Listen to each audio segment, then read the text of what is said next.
오세훈 서울시장이 이른바 서울형 상생 방역을 띄우면서 이를 둘러싼 다양한 목소리가 나오고 있습니다. 자영업자들을 살릴 수 있는 절충안이라는 입장과 코로나를 장기화할 방역 구멍이라는 우려가 나오고 있는데요. 서울로 출퇴근을 하는 많은 시민들을 보유한 고양시는 이 서울형 상생 방역의 우려를 표명하기도 했습니다. 왜 그런 입장을 표명했는지 들어봅니다. 이재준 고양시장 연결합니다. 시장님 나와 계십니까? 예, 안녕하세요. 고양시장 이재주입니다. 예, 고양시는 여기 상암이랑 가까워서 제 주변 방송하는 분들도 일산에서 출퇴근하는 사람이 굉장히 많은데 고양 시민 어느 정도가 서울로 출퇴근하고 있습니까? 예, 2019년 기준으로 고양시 사회조사 보고서에 의하면 약 15세 이상의 인구 중에서 32.4% 정도가 서울로 출퇴근하고 있다고 나와 있습니다. 야, 상당한 숫자네요. 예, 그러다 보니까 서울에서 어떤 일어난 일이 있으면 고양시에 직접적으로 그날로 영향을 미치게 되는 거죠. 예, 지금 고양시 인구가 얼마죠? 109만입니다. 109만에서 32.4%다. 15세 이상. 대단한 숫자인데 일단 고양 시민 코로나19 확진자 중에서 서울에서 감염된 비중도 통계가 나온 게 있습니까? 예, 최근 3개월 동안 저희가 조사를 했더니 약 54% 정도가 타 지역 감염자 중에서 예. 서울에서 이제 감염이 된 거죠. 그래서 이것이 또 이제 가족 감염으로 전이가 되게 됩니다. 예. 그러다 보니까 숫자는 더 늘어날 거죠. 예. 그렇기 때문에 고양시 방역에 서울의 영향이 당연히 크다고밖에 볼 수 없을 텐데 시장님께서 서울형 상생 방역에 대해 혼란과 대유행 단초를 제공할 것이다 이런 우려를 표명하셨습니다. 예, 맞습니다. 서울에서 확진자가 증가하면 고양시도 똑같이 확진자가 증가하고 있습니다. 예. 8월 15일 날 작년이죠. 8월 15일 이후에는 이런 추세가 계속 같이 가게 됩니다. 예. 그러다 보니까 고양시뿐만 아니라 수도권 전역으로 3차 대유행을 따라서 퍼졌고 이것이 지금 이제 최근까지 일어나고 있는 상황이라고 볼 수 있거든요. 예. 더군다나 이제 지금 코로나가 약 700명대가 오르내리고 있는데 이럴 때는 좀 다잡고 그 이후에 이제 이것이 확연하게 감소했을 때 이런 대책들을 논의해야 되지 않을까 이런 생각을 합니다. 예. 근데 지금 오세훈 시장이 하겠다고 하는 서울형 거리두기는 그 핵심은 이제 자영업자들의 영업시간을 늘려주는 거 아니겠어요? 그렇죠. 그러다 보니까 자영업자들은 환영하고 있는 것 같아요. 예, 맞습니다. 자영업자들은 환영을 하고 또 어떻게 보면 시민들도 너무 장기화되다 보니까 그렇죠. 이제 지쳤잖아요. 그래서 예. 그런 것들을 하고 있지만 그것이 자칫 잘못하면 더 큰 그리고 더 오래가는 이제 고통으로 몰아 넣을 수도 있다 이렇게 생각을 합니다. 고양시도 이게 확진자가 100명 이하로 내려간다 이러면 빨리 풀고 싶은 마음 오세훈 서울시장하고 똑같습니다. 그렇지만 예. 지금 이런 문제는 수도권 전체가 함께 대응해야 되고 정부와 충분한 논의를 거쳐서 발표돼야 되는 거 아닌가 이런 마음에서 우려를 표명했던 것입니다. 예. 고양 일산 마찬가지겠습니다만은 역시 자영업자들이 상당히 불만을 많이 갖고 있죠, 있기는. 예, 맞습니다. 맞습니다. 시민들 불만도 상당히 큽니다. 너무 지금 오래되기 때문에. 예, 맞습니다. 알겠습니다. 그래서 10인 이하 4인 이하 모임을 5인 이하 모임이죠. 5인 이하 모임을 10인 이하 모임으로 해달라는 욕구가 가장 큰 것 같습니다. 예.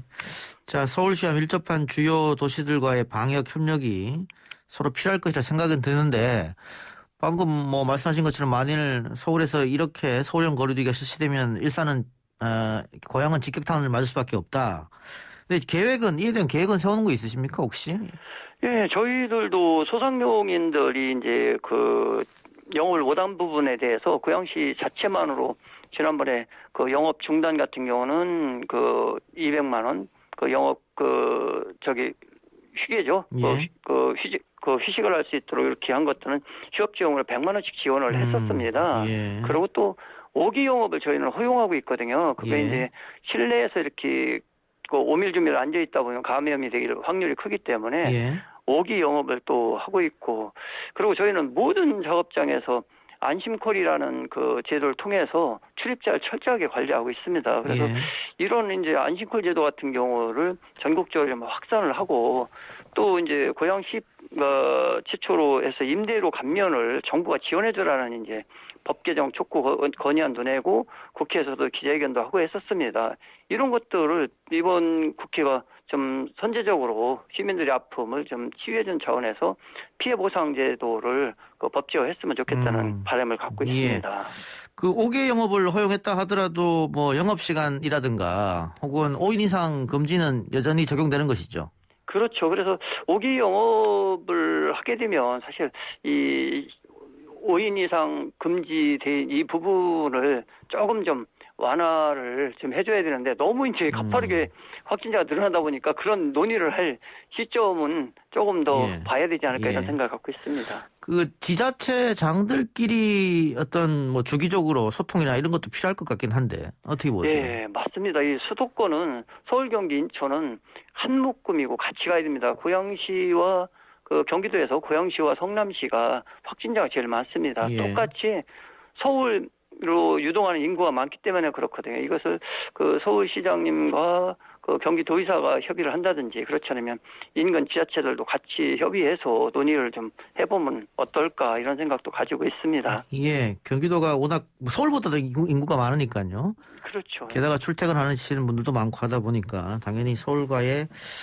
협조 또 소통 이게 필요한 것 같은데 일단은 뭐 방역 당국에서 이게 서울형 거리두기 지자체에서 단독으로 할 수 있는 건 아니다 이렇게 얘기를 했고 아마 오세훈 시장도 협의를 계속 할 것이라고 얘기했기 때문에 서울형 거리두기가 바로 이어지진 않을 것 같은데요. 예, 저희들도 그렇게 기대하고 있고요. 이것은 정부랑 좀 소통을 통해서 합리적인 대안을 지금 찾아야 될 때라고 보고 있습니다.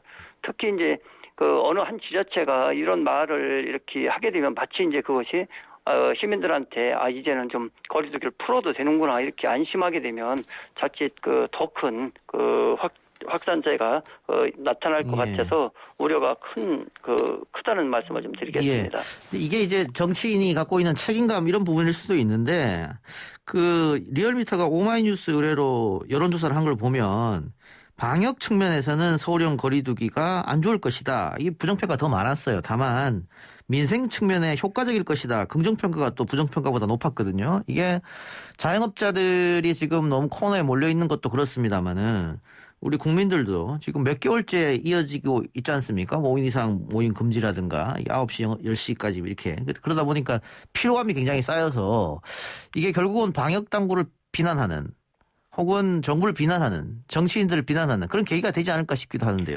예, 맞습니다. 이 부분에 대해서도 정부나 지자체도 엄중하게 여론조사 나온 걸 반영해야 될 것 같고, 최근에 저희들도 이제 이렇게 통계를 보고 있습니다만은 갑자기 이제 많이 는 게 사실 4월 7일, 8일 즈음이에요. 이때가 뭐가 있냐면 서울, 부산 보궐선거가 끝난 지선서부터 이제 확산세가 더 커지고 있는데 사실 보궐선거 후유증이 어떻게 보면 잠복기가 2주라고 치면 2주 동안 정말 비상한 생각을 가지고 대응해야 되지 않을까 이렇게 생각을 합니다. 이런 시기에 이제 이 서울형 거리두기 이런 얘기는 조금 좀 시기상도 아닐까 이런 우려 때문에 이제 말씀을 드렸던 겁니다. 예. 그리고 최근에 또 언론에서 나오는 거 보면 이거 호수 공원에서 했던 장터 행사 네네. 혹시 확진자가 이 행사 때문에 많이 나오는 거 아니냐 우려가 좀 있던데요. 뭐 시장님께서 당연히 알고 계시겠습니다만. 그렇진 않습니다. 저희가 하는 것은 충분하게 방역을 하고 있고 그리고 이제 저희 킨텍스라든지 종합운동장에서 이제 국제 A매치를 저희가 하고 있습니다. 그런 데서는 확진자가 한 명도 나온 적이 없습니다. 예. 알겠습니다. 고양시에서 진행하고 있는 자체 방역 방침도 좀 알려주세요. 예, 고양시는 방역 당국의 지침에 따라서 식당, 카페, 어린이집, 유흥지점 이런 확산세가 집단 감염으로 될 수 있는 것들은 철저하게 매일같이 체크를 하고 있고요. 그리고 이제 그분들에 대해서 일주일에 한 번씩 꼭 PCR 검사를 하게 하고 신속 진단 키트도 거기에 갖다 놨습니다. 필요한 분들은 그날 종사원들이 출입구를 들어서면 본인들이 체크할 수 있도록 이렇게 해서 조금이라도 이상이 있으면 바로 우리 보건소나 이런 데 와서 PCR 검사를 받도록 했습니다. 예. 알겠습니다. 이재명 지사가 언급한 독자적 백신 도입에 대해서는 어떻게 보십니까? 일단 정부에서는 옳지 않다 이렇게 얘기한 것 같은데. 지금 백신 도입이 문제가 아니라 사실상 미국이나 유럽 쪽처럼 집단 감염이 확산됐고 그리고 사망자가 많이 난 나라들에서 자국 이익을 위해서 막고 있기 때문에 예. 사실상 그것이 가능하면 좋겠습니다. 그래서 저도 개인적으로는 지금 우리 반도체가 이제 문제가 되고 있지 않습니까? 예. 이걸 활용해서 삼성 쪽에 좀 특사가 이렇게 해서 이걸 갖다 교환한다든지 뭐 이런 어떤 방법들을 정부가 찾아야 되지 않을까. 이것이 이제 어떤 지자체장님이 하시는 것도 좋겠지만 역할이 일단은 좋은 의견이 있으면 정부로 통일해서 하는 것이 예. 맞지 않겠냐 이런 생각을 밝힙니다. 예, 시장님 아까 말씀하신 것처럼 고향 성남 이쪽이 이제 확진자가 많은 이유가 서울에 출퇴근하는 사람이 많기 때문에 그게 근본적인 원인일 테고 두 번째로 요양병원이 조금 많다 이런 공통점이 있다고 하던데요. 예, 맞습니다. 서울시가 요양시설이 약간 640개 있는데 고양시는 586개입니다. 그러니까 예. 1000만 도시와 100만 도시가 똑같습니다. 그렇네요. 예. 그래서 저희는 사실 이 부분에 대해서는 철저하게 하고 있고 신속항원 키트로 매일매일 출근할 때마다 그 요양시설은 체크하도록 해놨습니다. 예, 알겠습니다. 뭐 시장님 나름 방역을 위해서 고생 많이 하시는데 코로나19 극복을 위해 또 우리 국민들 시민들이 또 많이 노력하고 있지 않습니까? 예. 그분들에게 용기 내라고 한마디 하시기 바랍니다. 예, 시민 여러분 정말 고생이 많으시고 방역 당국에서 하는 이 방역이 너무 오랫동안 지체해서 죄송하다는 말씀 드리면서 저희가 철저하게 해서 하루속히 일상을 회복할 수 있도록 최대한 노력하겠습니다. 고맙습니다. 예, 알겠습니다. 시장님 고맙습니다. 예, 고맙습니다. 지금까지 이재준 고양시장이었습니다.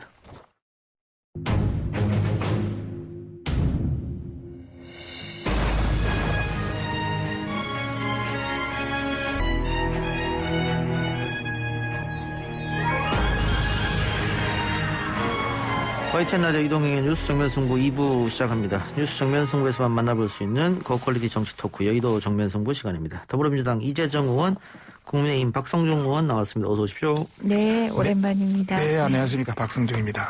여야 모두 선거가 끝나고 대선을 이끌 차기 지도부 전열 정비에 여념이 없는 것 같은데 일단 민주당은 윤호중 의원이 원내대표로 선출됐습니다.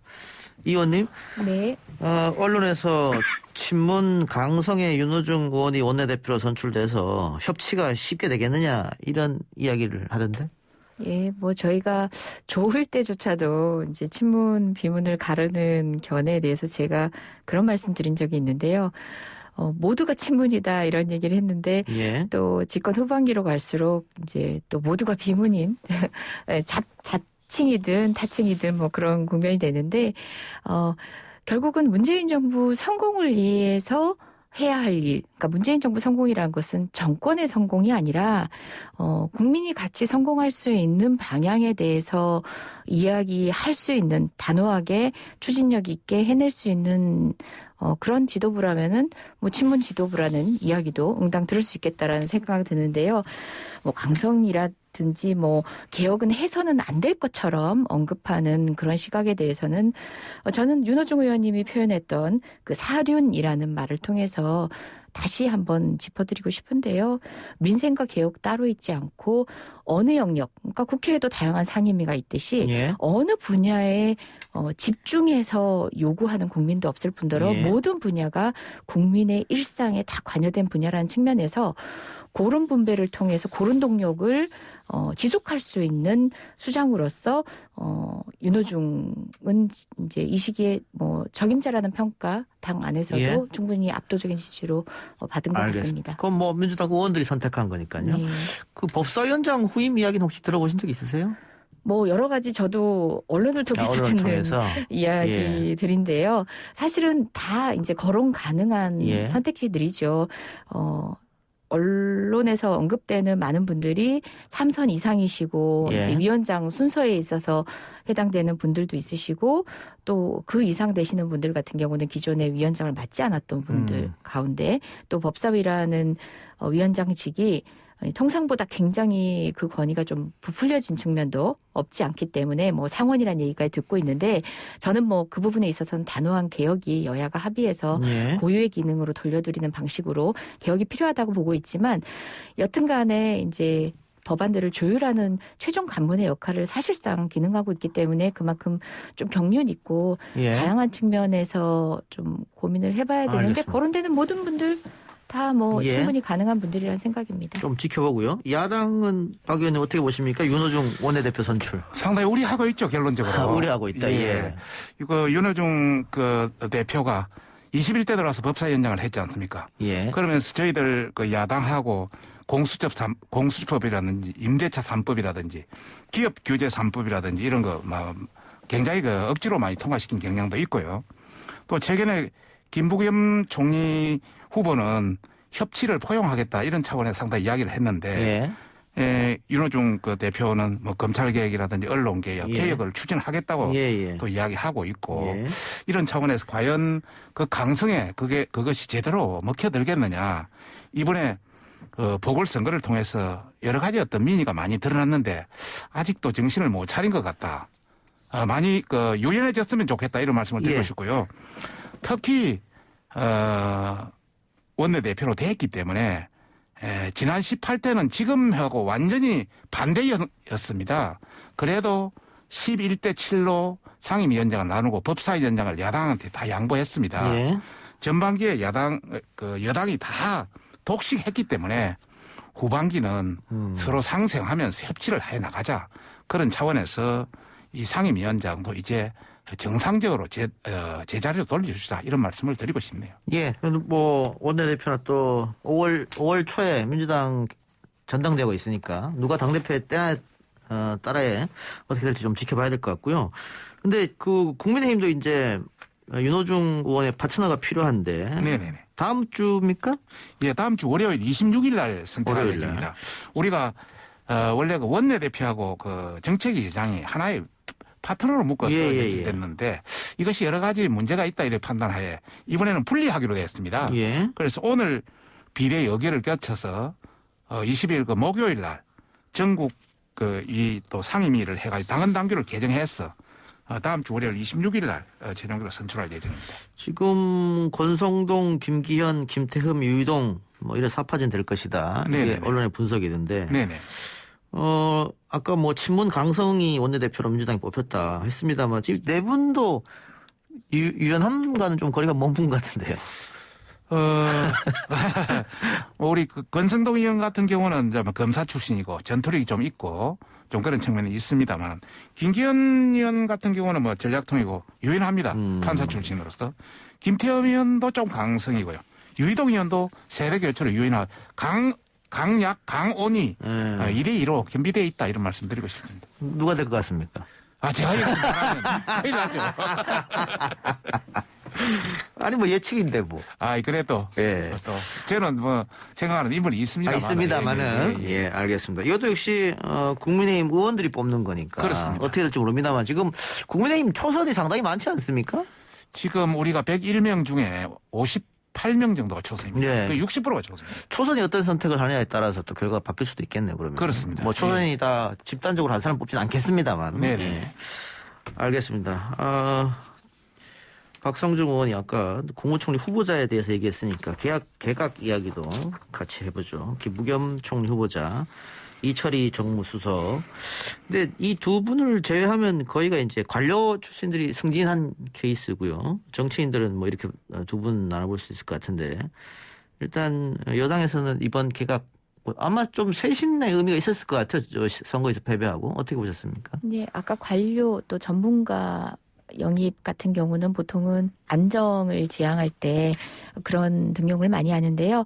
쇄신과 안정이 고루 섞여 있는 개각이 아닌가라는 생각 들고 있고요. 특히 뭐 김부겸 의원 같은 경우는 뭐 이미 아시다시피 우리 당으로서는 어려운 지역에 가서 그런 소통의 결과로서 결국 대구에 민주당 의석을 만들어낸 인물 아닙니까? 그래서 소통에 있어서는 아마 우리 야당 의원님도 인정을 하실 겁니다. 가치에 대해서는 확고하신 분이지만 소통에 게을리하시지 않는 대표주자 중에 한 분이시고요.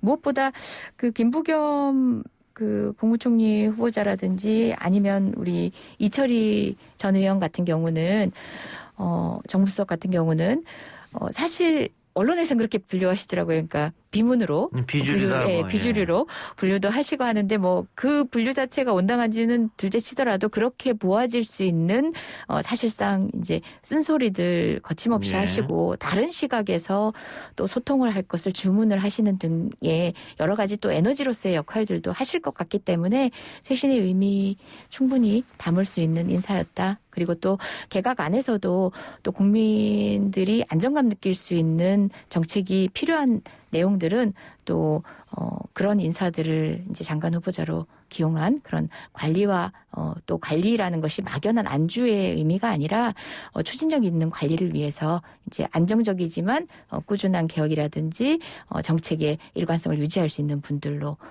인선을 했다는 생각입니다. 예, 야당은 어떻게 보셨습니까?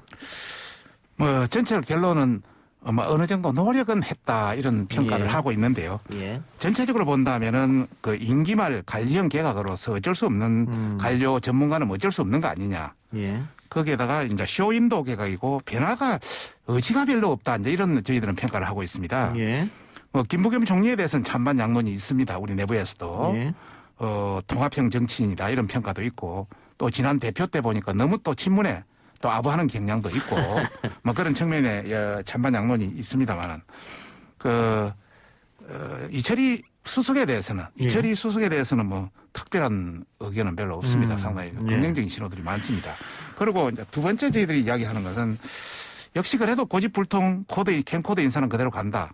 김호란 교수나 박경미 뭐 예를 들어서 월강 소나타에서 문비열 청가를 하다 보니까 거기까지 간다 뭐 이런 측면이고요. 제가 이제 개인적으로 이야기하고 싶은 것은 보통 한 1년 남은 이런 정권의 같은 경우 이제는 국민의 어떤 화해 이런 의지를 보여주는 개각이 되는데 그런 게 전혀 보이지 않는다. 지금 우리 국민들이 촛불과 태극기, 보수와 진보, 또 친미와 반미, 예. 또 친중과 반중, 친기업과 친노조 뭐 이런 이게 굉장히 갈라져 있거든요. 예. 마지막 갈 때는 이것을 전부 아우르고 좀 통합하고 뭔가의 어떤 이런 상징성 임무를 했으면 좋았지 않겠느냐. 그런 게 전혀 보이지 않는다는 게 아쉽다는 말씀을 드리고 싶습니다. 알겠습니다. 그러면 최재성 정무수석 때보다는 이철희 정무수석이 좀 더 낫겠다. 야당과의 어떤 협의라든가 이런 거 소통. 그렇게 생각하시는 겁니까? 저희들은 뭐 그렇게 생각하고 있습니다. 김부겸 국무총리 후보자 같으면은 뭐 전에 행안부 장관 청문회를 치렀기 때문에 청문회는 어렵지 않을 것 같은데. 김부겸 장관은 제가 행안위에서 같이 또 같이 근무도 했고 예. 또 행안부 장관으로서 그것도 했고 여러 가지 측면에서 했으면 큰 문제는 없을 것으로 봅니다. 예, 아마 청와대에서도 청문회 통과하는 것을 제대로 하느냐 이걸 아마 또 기준으로 봤을 수도 있을 것 같아요. 뭐 하마평에 올라오신 분들 중에 고사한 분들도 또 많이 계시다. 청문회 때문에 그런 얘기도 있었으니까. 네, 우리 박성중 의원님께서 사실 저랑 같이 행안이 있으면서 김부겸 장관님 청문회에도 같이 참여하셨던 야당 의원님이셨는데 말씀하셨던 평가도 있겠지만 뭐 우리 정말 여당으로서도 청문회라는 게 부담스러운 과정이긴 하지만 국민의 눈높이에서 또 총리의 직에 적합한지에 대해서는 또 정책적으로든 또 여러 조언들이라든지 또 소통이 필요한 시간들이니까 국민을 위한 청문회 될 수 있도록 협조 예. 부탁드리겠습니다. 그렇게 예. 하겠습니다. 알겠습니다. 자, 이 청문회 얘기 나왔으니까 또 하나 제가 좀 여쭙고 싶은 게 있어가지고 국민의힘이 뭐 집권을 또 할 수도 있는 거 아니겠습니까? 1년 뒤에. 네네. 그러면 또 상황이 반대가 되잖아요. 네네. 뭐 후보자를 내면 예, 또 예. 야당에서 세게 검증할 거고.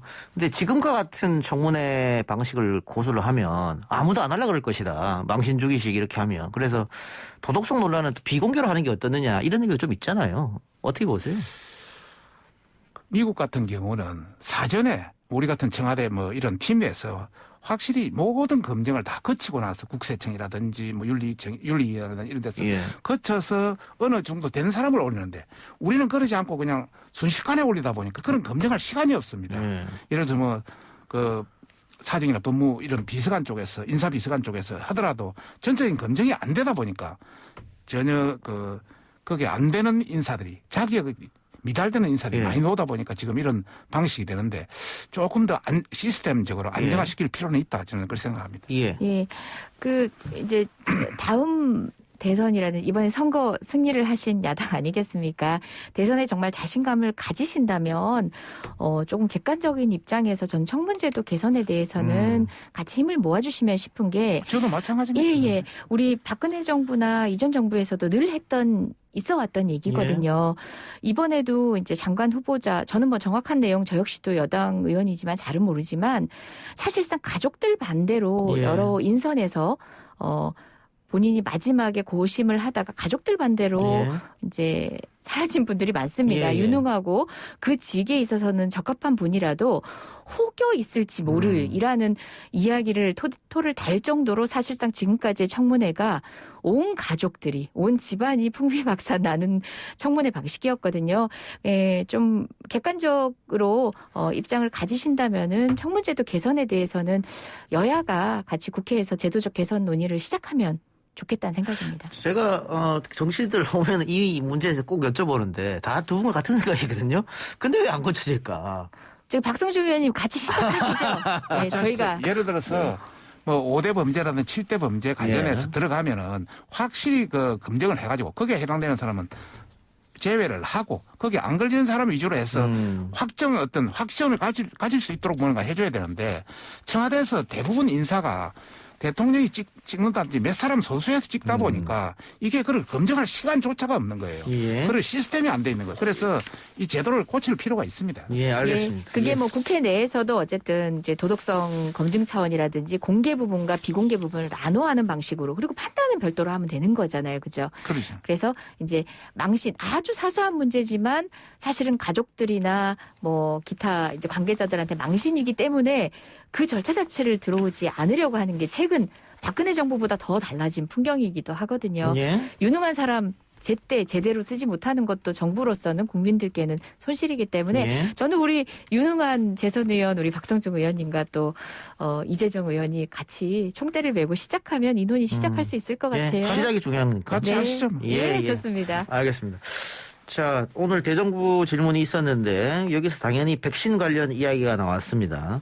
백신 수급이 더 어려워지는 게 아니냐. 물론 지금 현재 우리가 뭐 OECD 중에 코로나로 인한 사망자 숫자, 또 100만 명당 확진자 숫자 거의 제일 낮은 수준이긴 합니다. 그래서 방역을 잘했다 이런 얘기도 듣고 있습니다만 이 백신 수급 상황에서는 또 거의 꼴찌 수준이란 말이에요. 이건 분명히 여당도 또 청와대도 우려의 목소리를 내고 있긴 합니다만은 쉽지 않은 상황이어서 어떻게 보고 계세요? 네. 뭐 저희가 사실상 이제 전체적인 수준에서 봤을 때는 뭐 K 방역이라고 이야기하는 틀 내에서 적절한 관리를 해온 건 사실입니다만 최근에 굉장히 경쟁이 강화된 어떤 국제 백신 전쟁의 어떤 상황에 있어서는 한국이 백신 확보 어려워지는 것이 아닌가라는 불안감을 들고 있는 것도 사실인 것 같습니다. 저희는 좀 중심을 지켜갈 필요는 있다고 봅니다. 실제 정부에서 여러분께 이미 말씀을 드렸겠지만 백신 확보를 위해서 다각적인 노력과 그 차선의 단계, 다음 단계의 어떤 노력들은 계속 병행되고 있고 국민께서 우려하시거나 언론께서 우려하실 정도는 아니라는 것은 일단은 말씀을 드리고요. 그 부분에 대한 설명을 하고자 하는 게 아니라 국제 백신 경쟁이 필요 이상이라는 겁니다.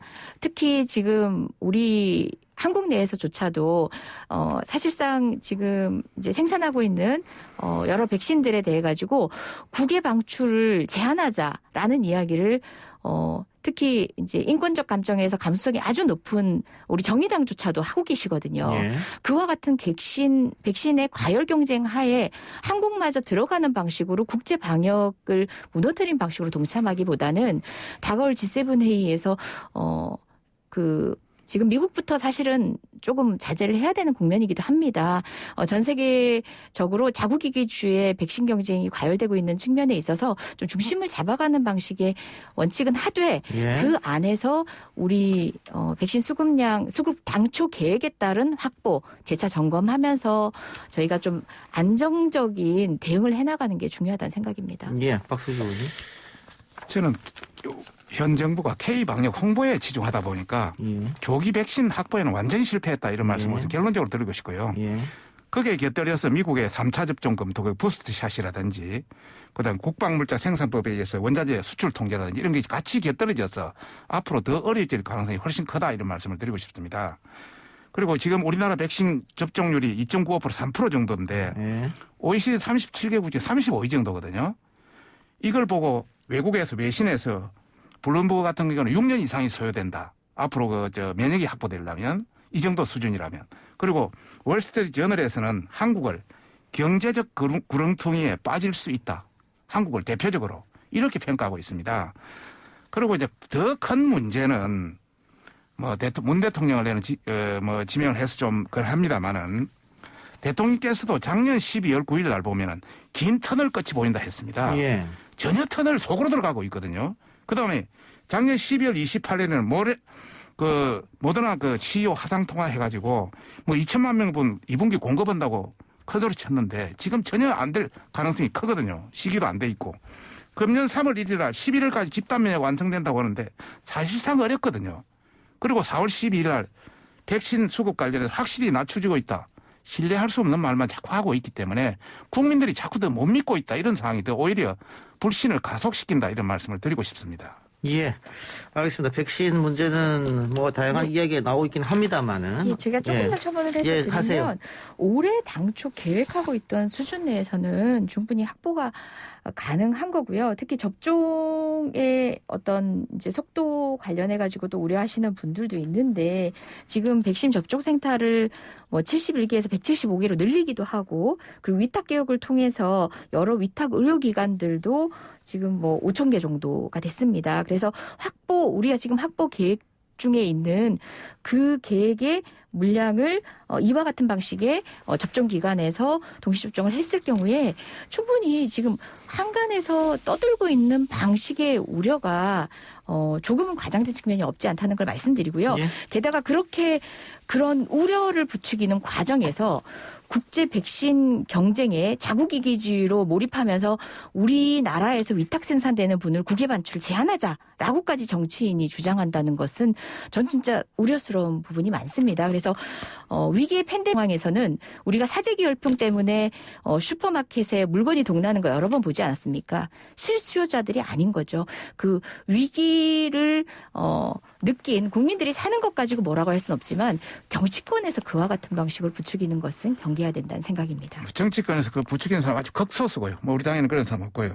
그다음에 이 백신도 AZ 아스트라제네카만 많지 나머지 진짜 국민들이 믿고 갈 수 있는 백신이 너무 적기에 확보돼 있고 계약은 돼 있다지만은 올 수 있는 것도 미정돼 있기 때문에 국민이 불안하고 있는 겁니다. 예, 알겠습니다. 화이자나 모더나나 또 다른 것이라든가 아니면 러시아 백신도 전문가들이 한번 생각해 볼 필요가 있다고 했으니까 또 우리나라 제약회사도 지금 열심히 연구하고 있기 때문에 좀 승인이 돼야 되는 문제가 있습니다. 그 손실보상법은 산자위 심의를 앞두고 있는데 소급 적용 부분은 야당은 어떻습니까? 찬성하는 겁니까? 지금 굉장히 어렵지 않습니까? 예. 예, 코로나 때문에 많은 사람들이 어렵고 이미 상당수가 엄청난 어려움을 지금 겪고 있거든요. 예. 그런 차원에서 이 손실보상법 이유만 가지고 손실보상을 해준다면 그건 전혀 도움이 되지 않는다는 차원에서 저희들은 당연히 찬성하죠. 여당도 아마 찬성할 것 같은데. 네, 사실상 그간의 이제 재정 문제, 국가 곳간 바닥난다라는 이유로 이런 적극적인 재정이 필요한 정책들을 반대해왔던 야당이 협조를 해주신다면 뭐가 문제겠습니까? 아니, 사실 국회 야당이 지금 협조한다고 하니까 문제는 홍남기 부총리 아닙니까? 예, 여야가 함께하는 데 있어서 관료의 벽을 넘어서지 못한다면 그건 역시도 정말 국회가 부끄러운 모습이죠. 같이 힘을 합한다면 충분히 극복할 수 있지 않을까요, 박성중 의원님? 여당은 말로는 전부 된다 해놓고 실제 관료들이라든지 내부에서 또 추진하는 자체가 더디기 때문에 저희들도 우리 눈초리를 보고 있고요. 근데 같이 추진해서 하여튼 그렇죠. 국민 누구나 어려운 사람한테는 뭔가 도움이 될 수 있도록 해줘야 되지 않겠습니까? 그 기재부의 논리가 통상 이제 지금까지 야당이 이야기하던 논리와 똑같습니다. 국가 빚이 얼만데라는 방식으로 이제 재정 확대 정책 모두에 대해서 막아서는 방식이거든요. 역시 야당 역시도 그간에 그런 목소리의 한 축을 담당하셨는데 필요한 일에는 곳간을 열어야 된다라는 그런 기조의 입장들이 적절하게 앞으로도 여러 정책 공약들에 의해서 발현되길 기대하겠습니다. 예, 이재정 의원님이 말씀을 조금 하셨는데 그동안 야당 입장은 우리는 많은 국민, 전 국민한테 하는 것보다는 진짜 그 굉장히 어려움을 겪고 있는 사람에 선택적으로 지급을 하고 여력이 있으면 전 국민한테 지급하자 이런 형태였는데 여당은 전 국민한테 지급해서 공평하게 어느 개념으로 하다 보니까 서로의 차이는 있었지 실제 방법은 같다 이런 말씀을 드리고 싶습니다. 알겠습니다. 국민의당 내부 문제 좀 여쭤보죠. 국민의힘, 국민의당과의 합당 일단 조영 원내대표가 다들 찬성했다라고 합니다만 구체적 일정은 전혀 나오지 않은 상태잖아요. 네네. 전대 전에 할 것이냐, 전대가 끝나고 할 것이냐. 의원들마다 또 의견도 각기 다를 것 같은데요. 의견은 다양한 의견이 나오고 있습니다만은 그 대다수 의견은 빨리 통합을 하자. 전대 전에 하자. 이런 입장입니다. 그래서 지금 이제 국민의당도 그 당 내에 여러 절차 의견이 있지 않습니까? 그런 걸 모으고 있는 중이고 우리도 오늘 시도당을 통해서 내일 모레 그까지 하면은 전반적으로 우리도 다음 주면은 거의 어떤 의견이 모아질 걸로 보고 있습니다. 안철수의 국민의당과의 합당도 중요한 겁니다만 윤석열 전 총장과의 관계는 어떻게 할 것인가? 이것도 중요하잖아요. 저도 오늘 내부 회의에서 그런 이야기를 했습니다만은 우리는 결과적으로는 대통합으로 가야 된다. 그런 차원에서 안철수 국민의당과의 통합은 소통합이고 앞으로 그 윤석열이라든지 또 기타 우리 당에서 밖에 나가 있는 인사들도 많습니다. 이런 부분까지 전부 합쳐서 야당 대통합을 이루어야 된다는 것이 저희들의 기조고 그에 대한 대부분의 주장입니다. 그러니까 야당 대통합은 결국은 다가오는 대통령 선거에서 승리를 위하여서 그런 거 아니겠어요? 그런 측면도 있겠지만은 또 국민들이 그걸 바라고 있지 않습니까? 대통합에서 같이 가서 국민들에게 할 수 있도록 최선을 다해라는 게 국민들의 지상 명령이죠. 적극적으로 국민의힘에서 러브콜 보낼 생각은 없으십니까? 윤 총장한테? 이미 다양한 루트로. 하고 있습니까? 예. 다양한 루트로 이야기는 하고 있습니다만 아직 대답은 듣지는 대답은 못 들었습니까? 알겠습니다. 본인도 느끼지 않겠습니까? 이번에 보궐선거에서 저희 국민의힘 위주로 상당수 이게 힘이 모아졌기 때문에 만약에 이번에 우리 후보가 실패했더라면 어떤 시너지 효과가 없었겠지만은 이번에 상당한 어떤 서울 부산 선거라든지 전국 선거에서 승리를 했기 때문에 충분히 느끼고 있을 거라고 생각합니다. 알겠습니다. 관련해서 최근에 여론조사가 몇 개 나오고 있는데 이 리얼미터가 조사한 조사에 보면은 윤석열 전 총장이 1위로 나오고 있었고 이재명 지사가 2위, 이낙연 의원이 3위. 근데 또 NIS 조사에서는 MBS 조사네요. MBS 조사에서는 반대로 이재명 지사가 1위, 윤석열 총장이 2위 이런 식으로 나왔습니다. 이게 전화면접 조사냐 혹은 ARS 조사냐에 따라 좀 달라지는 겁니다만 지난 16일 날 전국 18세 이상 1,011명을 상대로 조사한 YTN 의뢰 리얼미터 결과는 그거랑 조금 차이가 났는데 윤석열 전 총장이 많이 앞서갔습니다. 특히 1대1 대결에서 양자 대결에서는 윤 총장이 이재명 지사를 굉장히 앞서갔다. 더군다나 호남 지역에서도 윤석열 전 총장이 이재명 지사를 앞서갔다. 이런 조사는 민주당한테 조금 위기감 아닙니까? 물론 이 선거 보궐선거 끝나고 난 직후에 이루어진 선거 여론조사긴 합니다만. 네, 선거라는 거는 이제 다양한 전략적 고민이 필요할 텐데요. 사실상 궁극적으로 최종적인 어떤 후보군이 돼서 실제 맞붙는다면 이와 같은 비율은 아닐 겁니다. 왜냐하면 여기서 사라진 게 뭐냐면은 제1야당이에요. 제1야당이 없습니다.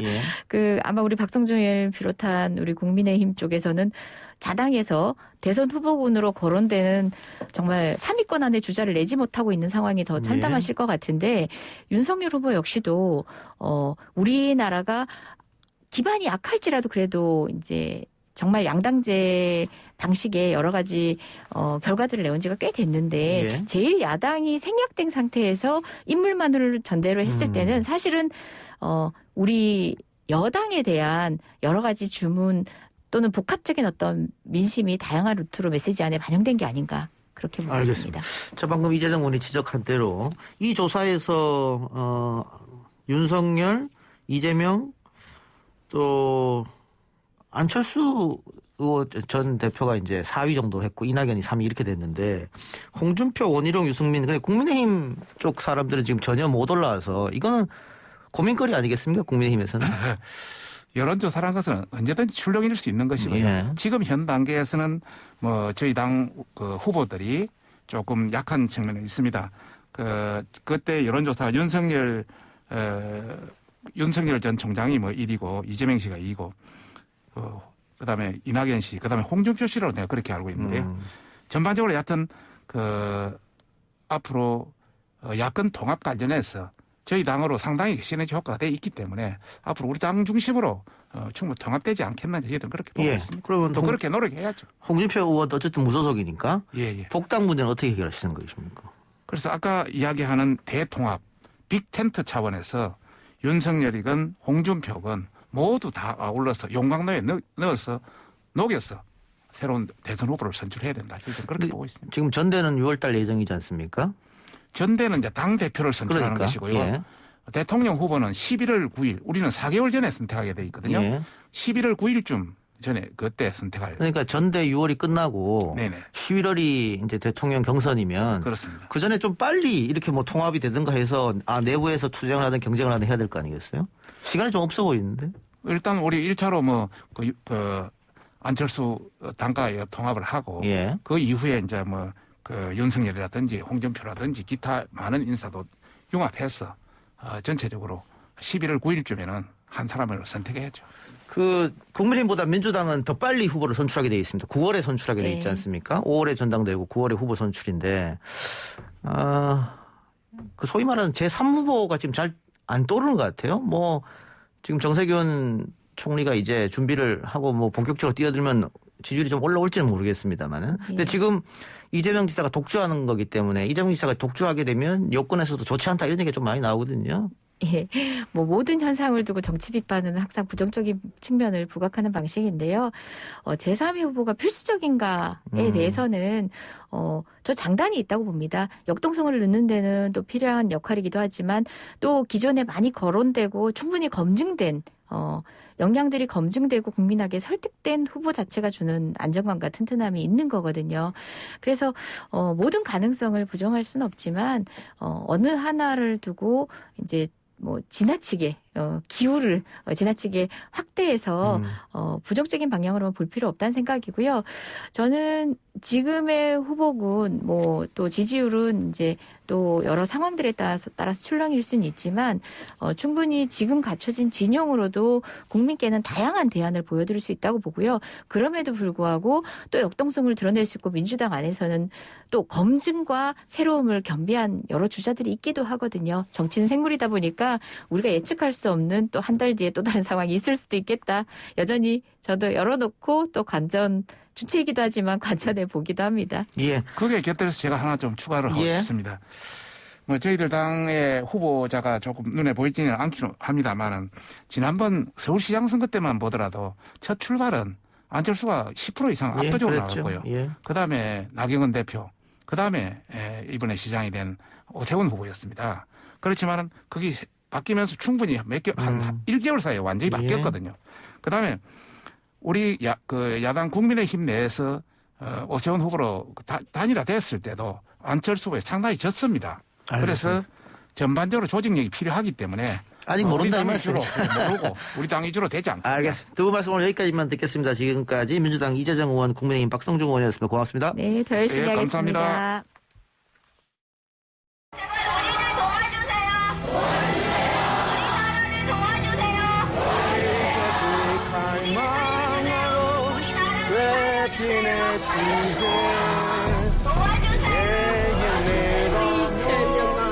We need your urgent international help right now. Oh, make it a better place for you and for me and the entire human race. There are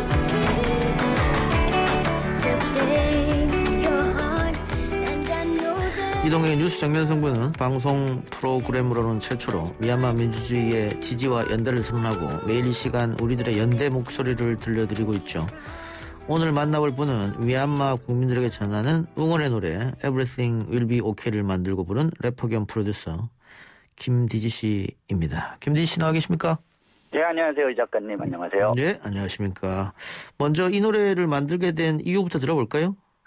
네, 일단 미얀마 상황을 뉴스로는 간략히 알게 됐는데 예. 2주 전쯤인가 오빠사진관 김원재 대표가 미얀마에 관한 프로젝트를 제안을 했어요. 예. 그래서 조사를 하다 보니까 어느 아기가 아빠 영정사진 들고 막 오열하는 사진 보고 너무 충격 먹어서 예. 아 그녀의 눈물을 좀 멈추어 달라라는 취지에서 곡 작업을 하게 됐습니다. 예.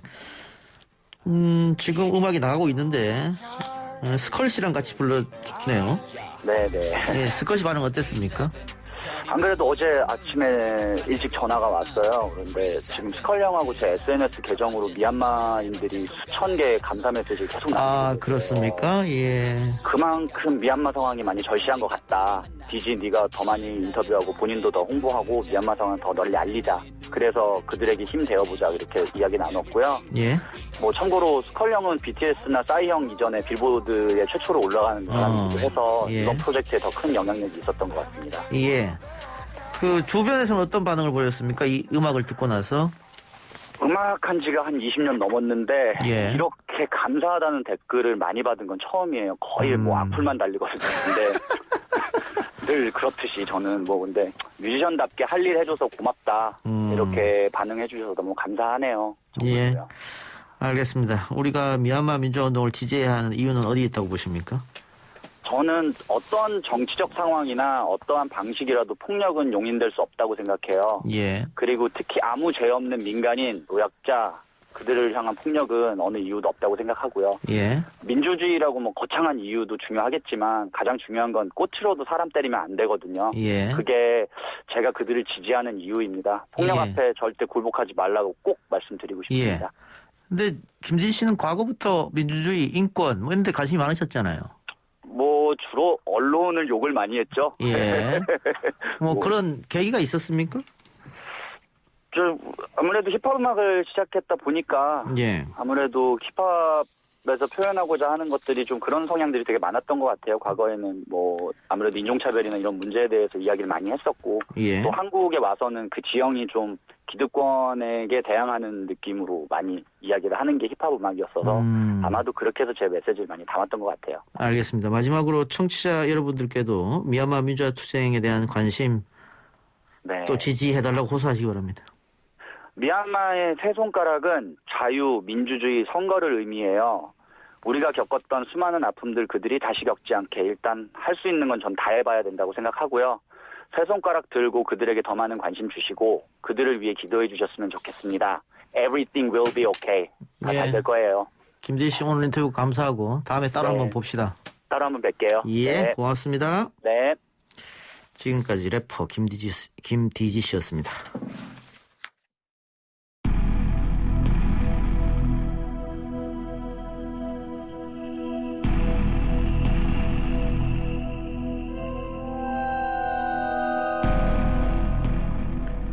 이번 순서는 매주 월요일 날 진행되는 사건 처리반입니다. 미제 사건들을 집중적으로 파헤쳐보는 시간이죠.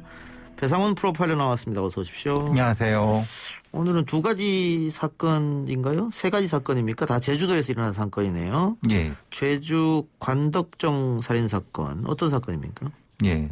오늘 사건은 제주 관덕정 사건이랑 소주방 여주인 사건인데요. 제주도에서 3대 미제 사건으로 유명한 사건입니다. 예. 관덕정 사건부터 알아보면요. 사건 발생은 1997년 8월 14일입니다. 제주 시내 관덕정 인근에 있는 옛 법원 청사 철거 공사 현장에서 사실 옷을 입지 않은 여성 사체가 발견됐는데요. 예. 상당히 끔찍한 형태의 구타하고 성기 부분이 사실 훼손되는 상태로 발견됐고요. 그와 같이 이제 그녀가 일하던 업소의 주인도 역시 근처에서 크게 상처를 입었던 사건이었습니다. 그러면은 이게 사망하고 얼마 지나서 사체가 발견된 겁니까? 금방 발견된 겁니까? 예, 그렇죠. 왜냐하면 이게 이제 밤에 새벽에 발견됐고 그 다음 날 발견됐기 때문에 근데 이제 사실 이 부분은 그러니까 크게 오래 걸린 건 아닙니다. 왜냐하면 시내에 있었던 부분이기 때문에 범죄 공간이. 그러면 새벽에 사건이 일어나고 아침에 발견된 거네요. 예, 자체가? 그렇게 된 거죠. 예. 근데 그 같이 있었던 피해자랑 같이 있었던 사람이 있었다고 했잖아요. 예, 예. 그분도 물론 공격을 당했는데 예. 기습을 당한 거죠. 기습을 당한 거죠. 그런데 그 50세 여주인이라고 하는데 그분도 역시 기습을 당해서 한쪽 눈이 실명하는 큰 상처를 입었다. 그렇죠. 이 부분은 아마 뒤에서 둔기로 공격을 해갖고 실명한 부분 같습니다. 아, 그러면 먼저 공격을 당하고 의식을 잃었을 수도 있겠네요. 그렇죠. 그러니까 상황은 둘이 갔다가 50세 여주인 이게 따로 가다가 한번 먼저 가다가 따로 가는 상태에서 먼저 공격당하고 다음에 여성이 공격당한 것으로 보여집니다. 근데 이제 사체 발견 당시에 뭐 훼손되기도 했었고 또 전라로 발견됐으니까 이게 어떤 뭐 성적 범죄가 아니었나 이렇게 일단 추정해 볼 수 있을 것 같은데요. 근데 추정 자체가 좀 어려운 게요. 예. 상당히 엽기적이었습니다. 실제로 성적 공격이었다고 하면은 그렇게까지 훼손할 이유가 있었느냐. 그러니까 성적 공격에 대한 부분이 사실은 드러나지 않은 거죠. 왜냐하면 그 자체가 훼손됐기 때문에 오히려 가학적인 다른 범죄를 위장하기 위해서 그랬지 않았을까라고 하는. 그럼 뭐 성적 범죄가 아니면 금품을 노렸나? 금품도 사실은 금품만 뺏어가면 되는데 이렇게 자체를 훼손할 정도는 말이 안 되는 거잖아요. 그렇죠. 그러면 이것은 금품도 아니고 성적인 범행도 아니고 결국은 원한? 뭐 이렇게 봐야 됩니까?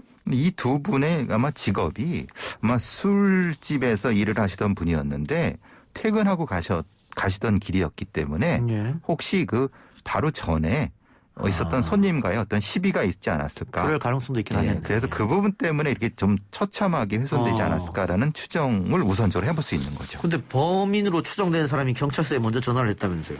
이게 참 묘합니다. 자기가 범행을 하고 이게 신고를 한다는 게 자기 스스로 자수를 한다는 게 실제로 그렇게 쉬운 일은 아니거든요. 그런데 23일 사건 발생 시 23일 지난 후인 9월 6일 날 자기가 범인이라고 5차례나 전화를 걸었다고 합니다. 5차례? 예.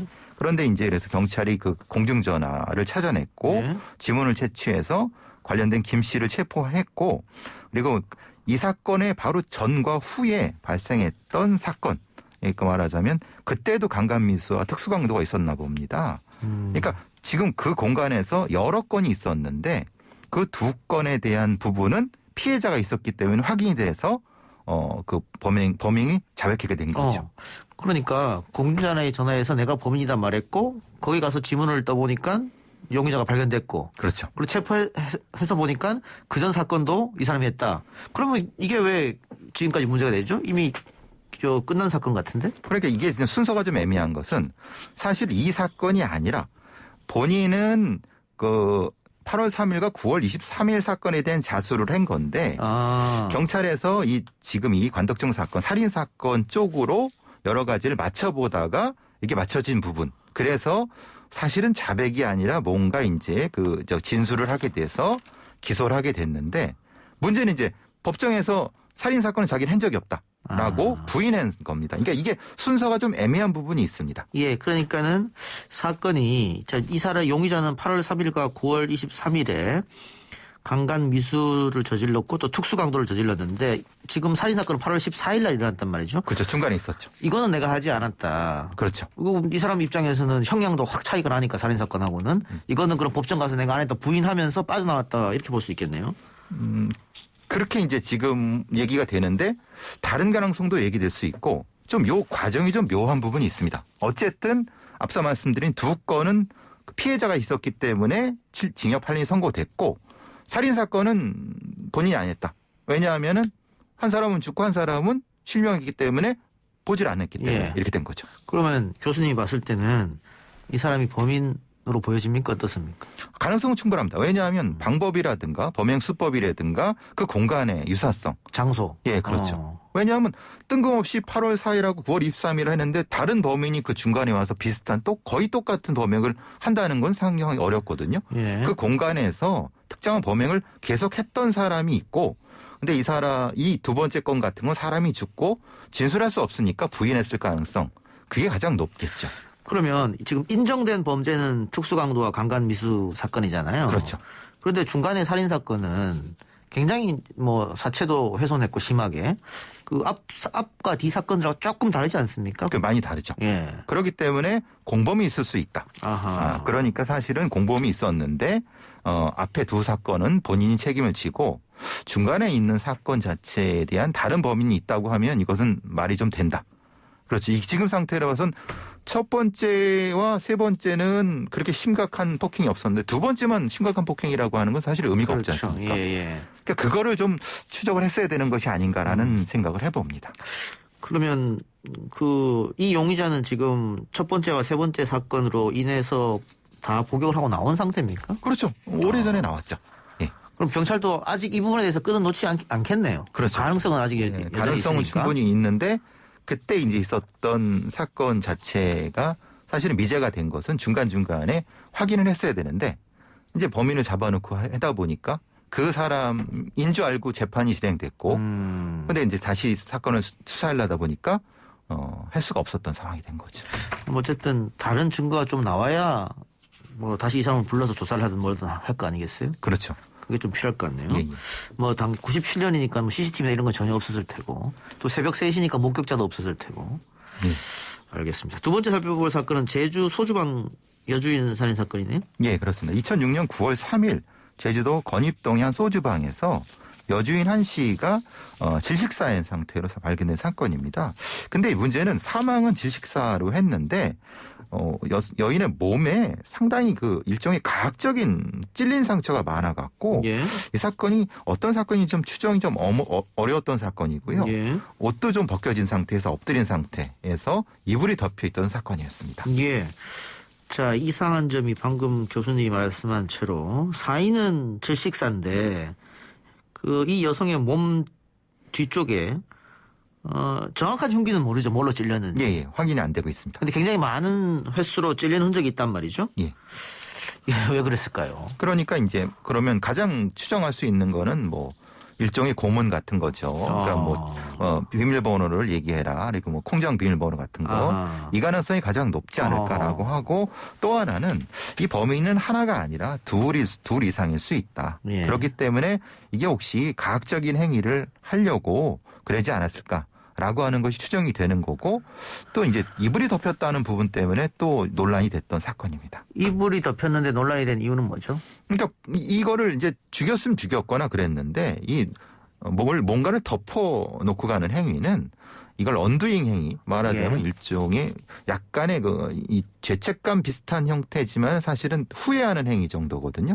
이 경우는 면식 관련된 부분이 있을 수 있다는 추정을 가능하게 하는 거거든요. 면식범들이 살인 사건을 저지르면 보통 이렇게 이불을 덮어 씌운다든가 베개를 이렇게 그렇죠. 위에 올린다든가 수건을 덮어든가 그런 일을 많이 하죠. 예예. 근데 지금 이것도 이불로 덮여있기 때문에 면식범 아니었겠냐 이런 당시에 주장이 있었던 모양이에요. 예, 그 추정과 아울러 갖고 이 범행 이후에 그 문을 잠그고 갔다고 합니다. 예. 근데 문을 잠그려고 하면 그 어두운데 밖에서 열쇠를 이용해서 해야 되기 때문에 그 공간을 알아야 되거든요. 어허. 그리고 불을 또 끄고 갔다는 거.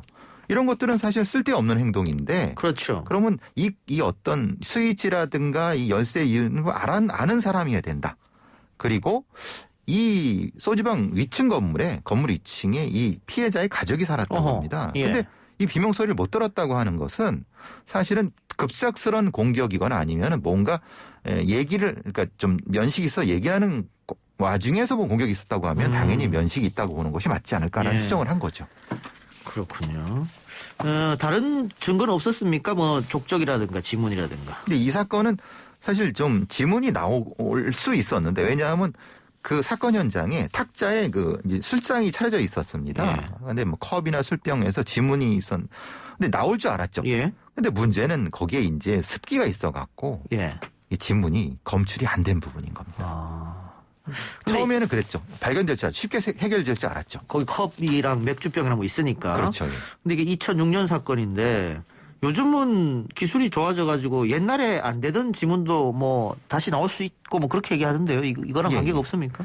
조금 애매한 거는 수분이 들어가게 되면 수분만이 아니라 어떤 지분 같은 게 들어가면 이게 녹거나 그래서 훼손될 수 있는 부분이 있어서 만약에 이것을 정교하게 지금까지 보관해 왔다고 하면 그걸 회복할 수가 있는데 그게 좀 어려운 것 같습니다. 그러니까 좀 그것도 회복할 수 있는, 그러니까 복구할 수 있는 수준이 있고 그렇지 않은 수준이 있는 것 같습니다. 그런데 이상한 것은 이 사건 이후 3주 있다가 비슷한 동네에서 비슷한 사건이 발생했다면서요? 네, 그래서 이제 그 다음에 사건 발발 후 한 22일 지난 9월 25일 날 사실 거의 그 근처에서 그 삼도동에 있지 않은 라일락 카페라는 데에서 여주인이 피살당하는 사건이 발생했는데요. 예. 역시 목을 졸라 살해됐고요. 수표를 훔쳐갖고 도망간 사건인데요. 역시 경부학교 질식이라든가 범행 후 스위치를 잠그고 갔고, 그러니까 전기 스위치 끄고 갔고 문을 잠그고 간 부분. 똑같네요, 앞에 사건. 거의 똑같죠. 근데 대부분의 범죄자들 이렇게 안 하잖아요. 빨리 도망가기 급급해서. 근데 이제 이렇게 하는 거는 뭐냐면은 여유가 있는 거죠. 여유 있게 뭔가를 감추려고 할 때, 면식이나 이러할 때 이런 행동을 하기 때문에 특징적으로 이걸 추정할 수가 있는 거죠. 이 사건도 미자가 됐습니까? 아닙니다. 이거 같은 경우는 범인이 잡혔습니다. 잡혔습니까? 네, 예. 카페 손님이었던 택시기사로 잡혔죠. 그러면 3주 전에 있었던 사건하고 이 사건하고 지금 연관성이 좀 높기 때문에, 게다가 비슷한 동네, 또 비슷한 공간, 또 피해 대상도 비슷하지 않습니까? 그러면 이게 동일 범이라고 판단할 수도 있겠는데요? 그렇죠. 그런데 이제 본인은 극구 자기는 아니다라고 얘기를 했고, 실제로 그것을 입증할 수 있는 방법도 자체도 없었기 때문에 한 사건은 그냥 미제로 된 거죠. 교수님 볼 때는 어때요?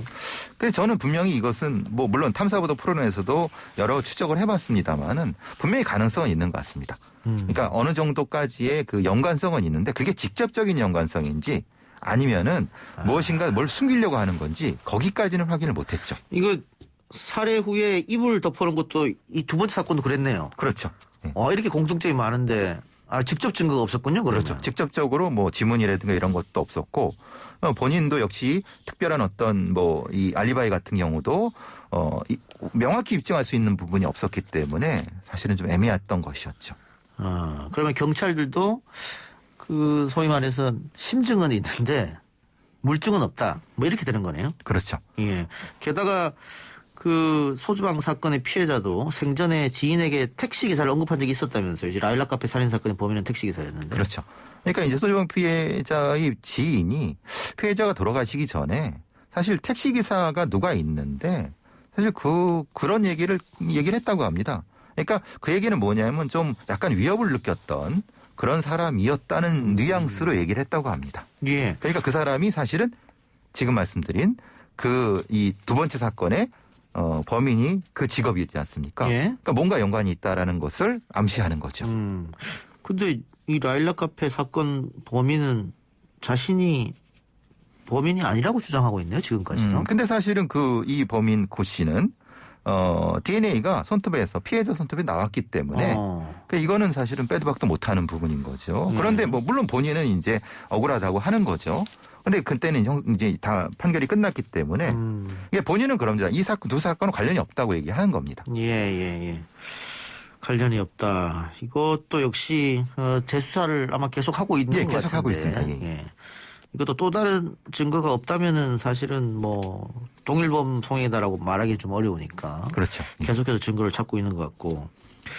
제가 아까 지문 이야기 했습니다. 과거에 쪽지문 가지고 범인을 특정할 수 없었다. 근데 요즘은 쪽지문으로도 특정할 수 있다면서요. 이렇게 이제 시간이 지나면서 과학 수사가 발달하면서 그때는 증거로 할 수 없었던 것이 최근엔 증거로 되는 이런 경우가 자주 있습니까? 예. 이춘 사건을 경험하면서 그러니까 지문 복구 기술이 상당히 급격하게 발달을 했고 또한 이제 DNA 분석 기술은 몇 배로 향상이 돼서요. 옛날에 있었던 증거물이 보관돼 있다고 하면은 새로운 방식으로 다시 많이 시도를 하고 있습니다. 미사 사건 팀에서 지문 복구 팀이 따로 있고요. DNA 분석 기술은 날로 향상되었기 때문에 그래서 미제 사건 재검색 팀을 경찰에서 가동한다고 합니다. 예, 미제 사건 재검색 팀. 그리고 지금까지 사실은 미제 사건 된 게 대표적으로 우리가 방송에서 했던 것만 해도 여러 개지 않습니까? 어떤 걸 중점으로 다루는 겁니까? 주로 이제 지문이 남아 있는데 분석을 못했던 것. 그리고 CCTV는 있는데 그 화소가 적어서 지문 영상 감식에 좀 힘들었던 부분들. 그걸 다시 그러니까 영상을 재복구하는 거죠. 그것 기술도 상당히 많이 향상돼 있습니다. 예를 들면 과거에 CCTV에 담기긴 했습니다만 자동차 번호가 안 보이는 것도 있었는데 지금은 새로운 기술로 그것도 복구해서 보이게끔 만들 수 있다 이 말이네요. 예, 그렇게 가능한 거죠. 예. 그러면 우리가 지난주 했던 그 영주 택시기사 살인 사건 같은 경우에 그 CCTV 도로 CCTV에 찍혔잖아요, 사진이, 범인 사진이. 근데 그게 화질이 굉장히 좋지 않았었는데 그런 것도 선명하게 복구할 수 있는 겁니까? 예. 그래서 그거 시도하고 있는데 그래서 이제 얘기됐던 것이 그 뒤쪽에 있는 사람이 혹시 있었을까? 공범 여부. 아, 택시 뒤쪽에. 예. 그리고 그 사람이 얼굴에 윤곽이 있어서 특별한 어떤 흉터 같은 거 얼굴에 아래쪽에 나타나는 거 그걸 통해서 이 일치성 여부를 찾고 있는 거죠. 예. 그러면 재검색 작업이 이루어지고 사건 해결까지 이어진 사례는 있나요?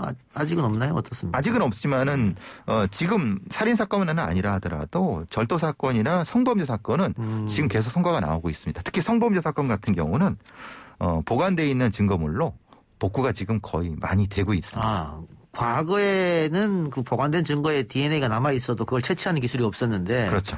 지금은 그 창고에서 갖고 오면 다시 할 수 있다 이 말이네요. 그렇게 되는 거죠. 아, 그렇습니다.